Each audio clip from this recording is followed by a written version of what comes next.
In the quiet, sunlit town of Kitale, Nia truly believed she had it all: a loving husband, a beautiful daughter, and a future she could count on. For 8 years she stood by Baraka's side, through the highs and lows, always trusting that their love was real. They had built a life together, shared meals, laughed on slow Sundays, whispered dreams into the night. But lately something had changed. Baraka wasn't the same. He no longer met her eyes at the dinner table. His smiles felt forced. His phone never left his hand, and his excuses became routine. "I'm working late," he would say, night after night. Nia wanted to believe him. She needed to. But her heart felt a coldness she couldn't explain, a growing distance that silence couldn't hide. Still, she hoped it was just a phase. Maybe stress. Maybe something he didn't know how to talk about. But deep down, a quiet fear began to grow inside her. A woman knows when something sacred is slipping away, and Nia could feel her marriage cracking, even as she clung tightly to the version of love she thought they had. What she didn't know was that Baraka wasn't just drifting, he was building something new. With someone else. While Nia was holding their family together, he was planting lies like seeds in another garden. And the worst part? He let her believe everything was fine. He let her dream while he prepared to leave. Baraka had never met anyone like Zahara. She was younger, with a smile that could melt walls and eyes that seemed to hold 1,000 secrets. She was from Bale, full of charm and mystery, the kind of woman who knew exactly what to say and when to say it. To Baraka, she was excitement, escape, and everything his routine life with Nia no longer gave him. He didn't see the danger, or maybe he didn't care. All he saw was the thrill. Zahara played her part perfectly. One moment, she was soft-spoken and sweet, letting Baraka feel like a hero. The next, she was bold and tempting, pulling him deeper into a world he never expected to enter. She let him believe she needed him, that he was special, that their love was real. But Zahara was never just a pretty face. She was calculating, smart, and always 2 steps ahead. She saw Baraka not as a man but as a stepping stone. Back home, Nia had no clue what was happening. She was still cooking his meals, folding his shirts, texting him to come home early. She was loving a man who was already gone in his heart. Baraka had started pulling away from his family, emotionally, then physically. He skipped family dinners, missed school events, and stopped asking how her day was. In his mind, he was already living a different life, one with Zahara. But what Baraka didn't realize was that while he was falling fast, Zahara was playing a game of her own. She wasn't in love. She was in control. And as he planned to throw away everything he had, his wife, his child, his home, Zahara was smiling. That secret, knowing smile. Because she knew something Baraka didn't. She was never going to stay. It happened on a quiet Sunday afternoon. Nia was cleaning the house, just going about her day like any other. That's when she found Baraka's old tablet tucked in the back of a drawer. It hadn't been used in months, maybe longer. She almost didn't open it. But something in her heart told her to look. Maybe it was instinct. Maybe it was the silence that had been growing between them for too long. Whatever it was, she tapped the screen, and her world broke open. The messages were there, waiting. Dozens of them. Long, flirty, emotional conversations between Baraka and Zahara. "You make me feel alive," he wrote. "I dream of waking up next to you." Nia stared at the screen, her hands shaking. Her stomach dropped. These weren't just meaningless texts, they were proof of another life. A life he had been building behind her back. But the worst wasn't even the cheating. It was what came next. As she scrolled further, she found the bank transactions. Baraka had transferred every coin from their joint savings account, money they had worked for, saved for, dreamed about using to buy land, maybe even build a house, and he used it to buy Zahara a ring. A ring. For another woman. While Nia was budgeting for groceries and school fees, he was planning a future with someone else. Nia sat on the edge of the bed, frozen. She couldn't even cry at first. Her body felt numb. 8 years. A child. Trust, loyalty, sacrifice, all torn apart with one screen, one message, one cruel truth.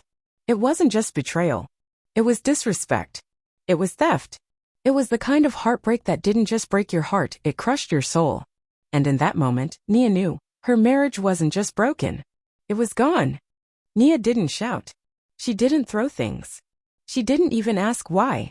The pain had already done its damage, deep and silent, like a slow knife. After reading the messages and seeing what Baraka had done, something inside her shifted. The woman who once begged for his time, who waited late into the night for him to come home, was gone. In her place stood someone stronger, someone done. That night, while Baraka was still out, working late, Nia quietly packed his clothes into a single cardboard box. Just the essentials. A few shirts, pants, his shoes, nothing more. She didn't touch the things he had left scattered around the house, the little signs of his double life. She just folded what she needed to and placed the box by the front door. There was no drama, no noise. Just the sound of her decision. When Baraka walked in and saw the box, he froze. He looked at her like he didn't understand. Like he was the one who had been wronged. Nia didn't raise her voice. She looked him in the eyes, calm and clear, and said, "If this is your happiness, go chase it." Then she turned and walked away. No begging. No tears. Just silence. A silence louder than any scream could ever be. Baraka stood there, unsure of what to say, expecting a fight, maybe even a second chance. But Nia wasn't giving him either. In his mind, he thought he had won, that he was trading his old life for something better. He didn't realize he had just lost everything. But karma has its own clock. And at that moment, it hadn't even started ticking. Baraka thought he was making the bold move of his life. After walking away from his wife, his child, and the life they built together, he rushed to Zahara with one goal, to make her his forever. He had spent all their savings on a ring, convinced that this was love, that Zahara would say yes and complete his new beginning. He imagined her smile, her arms around him, the two of them starting fresh. He believed she was waiting for him. But Zahara wasn't. When Baraka finally arrived at her apartment, ring in hand, heart pounding, she opened the door with a soft, practiced smile, the same one that once pulled him in. But this time, something was different. Her eyes weren't excited. They were calm. Detached. Cold. Before he could even kneel, she interrupted him. "I need to tell you something," she said gently, almost like she felt sorry for him. "I'm getting married. His name is Kweku. He proposed last week." I said yes. Baraka stood there stunned. The words didn't make sense at first. Zahara? Engaged? To someone else? He blinked, hoping it was some kind of joke. But it wasn't.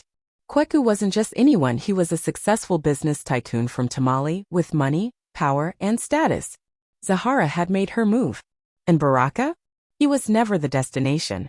Just a stop along the way. She didn't even seem guilty. Her face held no regret. For Zahara, this was just another closed chapter. She had played the game well, charm, use, discard. And Baraka, blinded by her beauty and sweet lies, never saw it coming. Now he had nothing. No wife.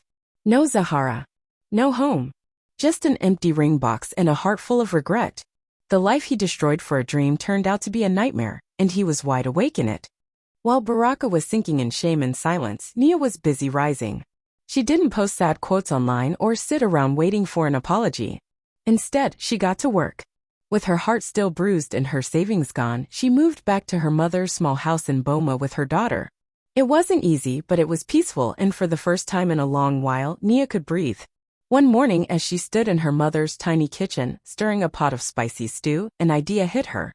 Cooking had always been her way of expressing love for Baraka, for her family, for herself. Now it would be her way of healing. She didn't have much, just her mother's old stove, a few worn-out pans, and recipes passed down from her grandmother. But she had fire in her soul, and that was more than enough. She started small, cooking for neighbors, selling meals by word of mouth. One customer turned into 5. 5 turned into 20. Soon, people from all over Boma were lining up for her samosas, her pulao, her chapatis. She gave her business a name that meant something powerful, her own name. Nia's Kitchen. Every dish carried a story. Every flavor was a piece of her strength. People weren't just tasting food, they were tasting resilience. Photos of her meals started spreading online. Orders came from offices, events, even politicians. Her business went viral not just because of the food, but because of her story. The woman who was once betrayed and left behind was now the face of strength, grace, and unstoppable growth. Nia never said a word about Baraka. She didn't need to. Her success spoke louder than any revenge ever could. The day of Nia's official launch was perfect. Music in the air, the smell of her signature dishes filling the space, her team moving with purpose, it was everything she had worked for. Family, friends, and local business leaders had come to celebrate her journey. Nia stood there, dressed in confidence, glowing with pride. This was her moment. And then Baraka showed up. He looked nothing like the man who once walked out on her. His clothes were wrinkled, his eyes tired, and in his hand was a small bouquet of wilted flowers. He stood at the edge of the crowd, unsure, watching her shine in a space that no longer belonged to him. People noticed, but no one said anything. The air around him felt heavy. After a while he walked up to her, slowly, like a man carrying his own shame. Nia turned slightly, sensing him, but didn't fully face him. He cleared his throat, holding the flowers out like some broken peace offering. "I made a mistake," he said softly, barely above a whisper. His voice trembled, full of regret. Nia didn't flinch. She didn't even look at him. She simply kept her eyes on her staff, her guests, her growing empire. And then she spoke, calm and steady. "Yes. You did. You mistook a queen for a stepping stone. That was it. No tears. No argument. Just truth, clean, sharp, and final." Baraka stood there, silent, realizing the weight of everything he had lost. Not just a wife, but a woman who had transformed pain into power. The kind of woman who could have built an empire beside him, but instead, built it in spite of him. As Nia walked away to greet her guests, her daughter ran up and held her hand. Baraka watched from behind, alone and forgotten in the crowd, holding flowers that were never going to be accepted. Regret had finally come knocking. But Nia? She had already moved on. When Zahara married Kweku, it was the wedding everyone talked about. The guest list was full of politicians, business tycoons, influencers, all dressed in luxury, ready to celebrate the union of beauty and power. The venue was grand, the decorations flawless, and the cameras flashing nonstop. But there was one detail that had everyone whispering even more than the bride's diamond necklace. Nia was catering the wedding. Yes, that Nia. The woman Zahara once helped betray. The woman Baraka left behind. Dressed in a stunning gold gown with matching heels and flawless makeup, Nia didn't just walk into that wedding, she owned it. She led a team of 20 women, all dressed in coordinated uniforms, moving with grace and purpose. The dishes were mouth-watering: spicy tilapia, creamy coconut rice, soft chapatis, and desserts that melted in your mouth. Each bite tasted like excellence. Each plate was a quiet reminder: you tried to break me, and I turned it into business. Zahara barely made eye contact, too busy posing for cameras and clinging to Kweku's arm. But she saw her. And more importantly, she knew. Kweku, proud and unaware of the history, even complimented the food loudly. "This catering is world-class. Who's behind this?" Zahara smiled tightly, trying not to choke on the truth. "It's Nia's kitchen. The same Nia whose home she helped wreck. Now feeding her guests." Baraka wasn't there, but the gossip made sure he heard every detail. That the woman he threw away now ran the show at the biggest wedding of the year. That she walked through fire and came out wearing gold. Nia didn't say a single bitter word. She didn't have to. Her presence said it all: calm, powerful, untouchable. She served them food with a smile, not for revenge, but for business. Still, with every bite Zahara took, there was a quiet burn. Not from the spices, but from knowing that the woman she once tried to erase was now the one feeding her fairy tale. The morning after Kweku and Zahara's wedding, the internet exploded with photos. But it wasn't just the bride or the decor trending, it was Nia. Standing tall in her gold dress, leading her catering team like a boss, smiling with calm confidence. The headline that went viral said it all: ex-wife of the groom's former lover runs the show. People couldn't get enough of the story. TikTok videos, Instagram reels, Twitter threads, everyone was talking about the woman who turned pain into power. Her story was being shared around the world. They called her the silent queen, the soft-spoken storm, the comeback nobody saw coming. Comment sections flooded with fire emojis, clapping hands, and hearts. Everyone was rooting for Nia. Meanwhile, Baraka sat in a tiny rented single-room flat. The kind with one bed, a rusty sink, and no privacy. He didn't even have a smartphone of his own. He borrowed a neighbor's phone to check social media, and that's when he saw it: her. Nia. Glowing. Powerful. Untouchable. He stared at the screen in disbelief. The same woman he once left behind was now a national headline, not because of the heartbreak, but because of the way she handled it. With class. With silence. With unstoppable grace. The photo that hit him the hardest wasn't the one of her smiling or posing. It was the one of her handing Zahara a plate of food, cool, calm, in control, while Zahara avoided her gaze. That image alone said more than words ever could. Baraka felt the weight of his choices like a mountain on his chest. He had nothing left. No wife, no Zahara, no home, no name worth mentioning. And now even his shame belonged to someone else. Nia owned it. She didn't just survive the betrayal. She flipped it. Branded it. fed it back to the world on a silver platter. And Baraka? He was just a footnote in the story of her rise. Today, Nia is a name people don't just recognize, they respect it. Her catering brand has gone from her mother's tiny kitchen in Boma to feeding embassies, five-star hotels, and even private jet clients. Her logo is stamped on food boxes being flown across borders. Her story, once whispered in pity, is now told in boardrooms as a lesson in resilience. She walks into rooms now where everyone stands a little straighter. They don't see a woman who is left, they see a woman who rose.